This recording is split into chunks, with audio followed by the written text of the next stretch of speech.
சற்றுமுன் வெளியான தகவல். ரேஷன் அட்டைதாரருக்கு முக்கியமான தகவல் வெளியுள்ளது. அது என்னன்ற பார்க்க போறோம். நீங்க நம்ம சேனல் சப்ஸ்கிரைப் பண்ணாம இருந்தீங்கன்னா, மறக்காம லைக் பண்ணிக்கோங்க, சப்ஸ்கிரைப் பண்ணிக்கோங்க. உங்க நண்பர்களுக்கு தெரியப்படுத்த ஷேர் பண்ணுங்க.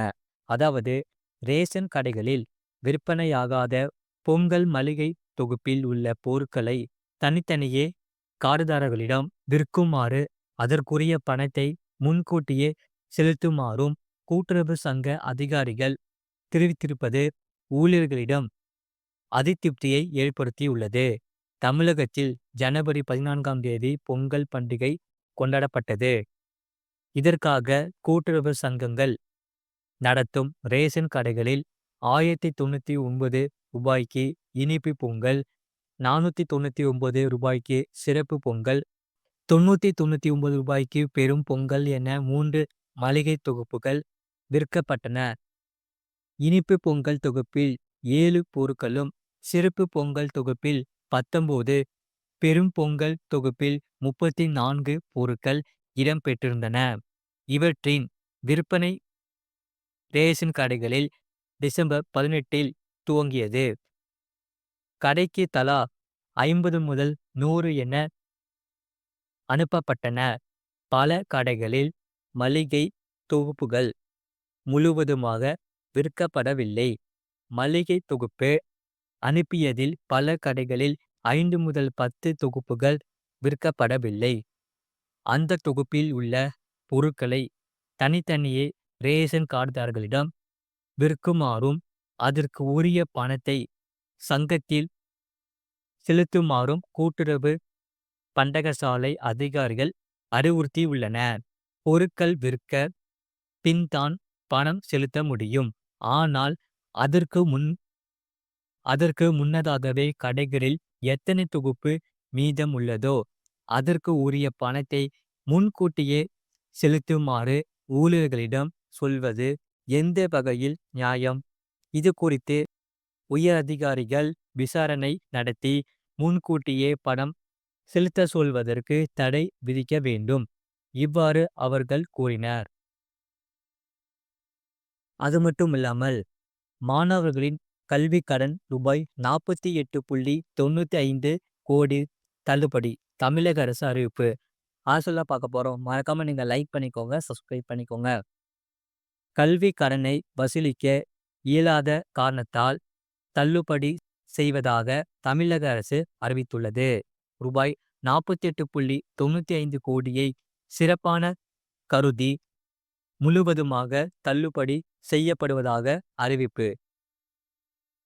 ஆதிதிராவிட பழங்குடியினர், கிறிஸ்துவ ஆதிதிராவிட மாணவ மாணவிகளுக்கு வழங்கப்பட்ட கல்வி கடன் ரூபாய் 48.95 கோடி தள்ளுபடி செய்யப்பட்டுள்ளது.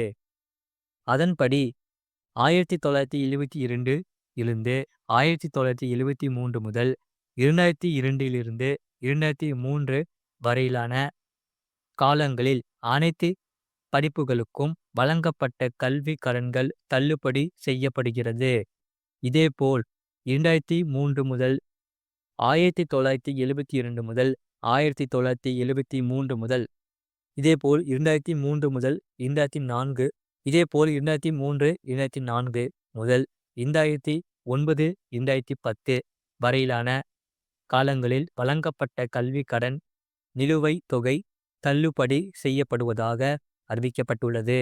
மேலும் மருத்துவம் சார்ந்த படிப்புக்கு வழங்கப்பட்ட கல்வி கடனை வசூலிக்க இயலாத காரணத்தால் தள்ளுபடி செய்வதாக தமிழக அரசு அறிவித்துள்ளது. கல்வி கடன் வழங்கப்பட்ட மாணவர்கள் தொடர்பான ஆவணங்கள் இல்லாததால், நபர்களை அடையாளம் காண முடியாததால் தள்ளுபடி செய்யப்படுவதாக கூறப்பட்டுள்ளது.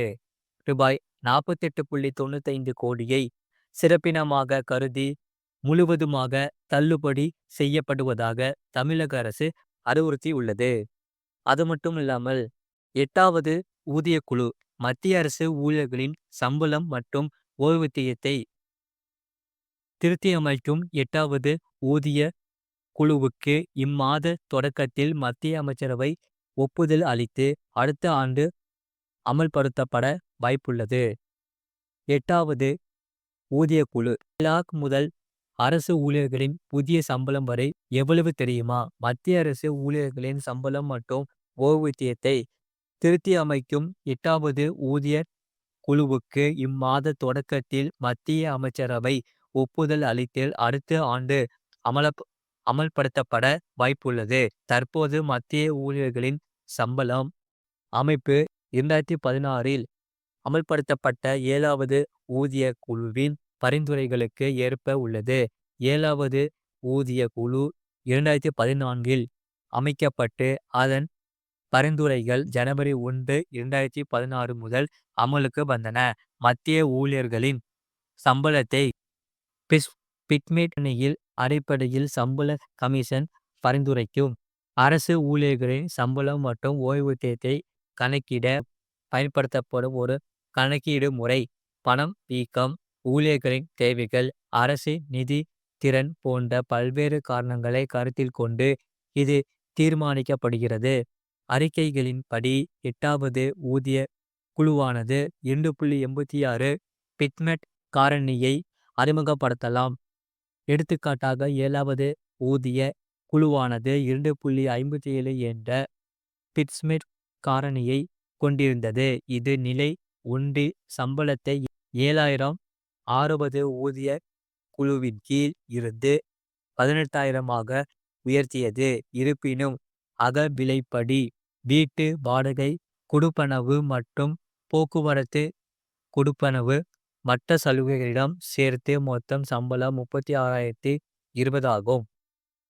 அது மட்டுமல்லாமல் நிதி 1இல் பியூன்கள், உதவியாளர்கள் மற்றும் உதவி ஊழியர்கள் உள்ளனர். 18,000 அடிப்படை ஊதியம் 33,480 அதிகரித்து 51,480 ஆக திருத்தப்படும் என எதிர்பார்க்கப்படுகிறது.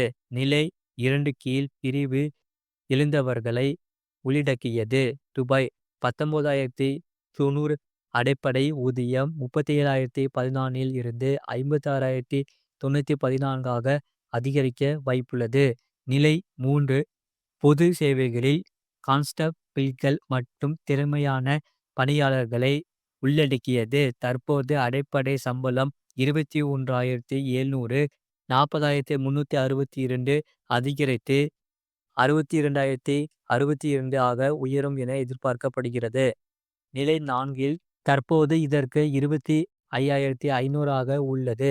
மேலும் 47,430 அதிகரித்து 72,930 ஆக அதிகரிக்க வாய்ப்புள்ளது. இது போன்ற செய்திகளை உடனுக்குடன் அறிந்து கொள்ள மறக்காம சேனலை சப்ஸ்கிரைப் செய்யுங்கள். மற்றவர்களுக்கு தெரியப்படுத்த ஷேர் செய்யுங்கள்.